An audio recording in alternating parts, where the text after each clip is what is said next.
እኛ በ21ኛው ክፍለ ዘመን አጋማሽና ከዚያ በኋላ ኢትዮጵያ ውስጥ አፍሪካ ውስጥ እድገት እንዲመጣ የምናስበው ተፈጥሮን በሚጎዳ መልክ ሳይሆን ከተፈጥሮ ጋር በስምምነት ተፈጥሮን ሳንነካ የሚረጋገጥ እድገት ለማምጣት ነው።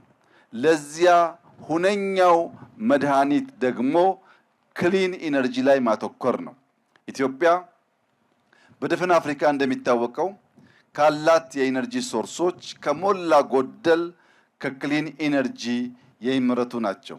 ለዚህም አንዱ ማሳያው የአፍሪካ ግርማ ሞገስ፣ የአፍሪካ የመቻል ማሳያ፣ የአፍሪካ ህዝቦች ከፈለጉና ከወደዱ እንዲሁም ከተደመሩ አንጋፋ ስራ ጀምረው ሊጨርሱ እንደሚችሉ ያሳየው በኢትዮጵያውያን ታስቦ በኢትዮጵያውያን ሀብት ብቻ የተገነባው የህዳሴ ግድብ ለኛ ለኢትዮጵያውያን ኩራት፣ ለመላው አፍሪካ ደግሞ የምሳሌነት ምልክት ነው።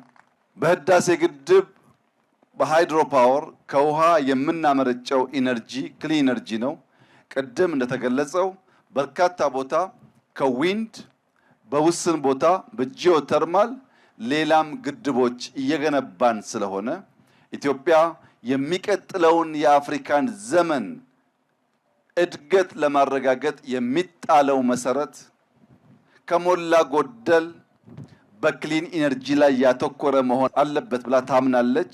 በዚሁም ምክንያት የተነሳ አይሻ ላይ እንደምታዩት በዚህ ክልል ኢነርጂ የማምረት ጅማሮ 2017 የተጀመረ ቢሆንም በኮቪድ እና በፋይናንስ እጥረት ዘግይቶ ባለፉት 1 ዓመት ተኩል ወይ 2 ዓመት ማክሲመም ይህ ፕሮጀክት የመጀመሪያው ፌዝ መጠናቀቅ ችሏል።